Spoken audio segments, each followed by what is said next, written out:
Inilikas naman sa ligtas na lugar ang 50 pamilya matapos ang biglang landslide. Ayun grabe yung pagdaloy ng putik sa isang barangay sa Itogon, Benguet dahil sa walang puknat na ulan, tigil ng ulan. Ang insidente ay nakunan po ni board member Sander Fianza na kanya pong ibinahagi sa social media. Makikita dyan sa video na yan, grabe yung putik.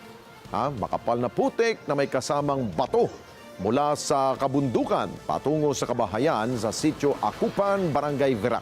Paliwanag ni board member ni Bukal Fianza, lumambot ang lupa sa bundok kaya't gumuho na ito pababa. Kahapon, nagsimula ng ilika sa mga pamilya habang ang iba na may mas pinili pang manatili para protektahan ang kanilang mga arian at naglagay na rin ng sandbag sa gilid ng kanilang mga tahanan.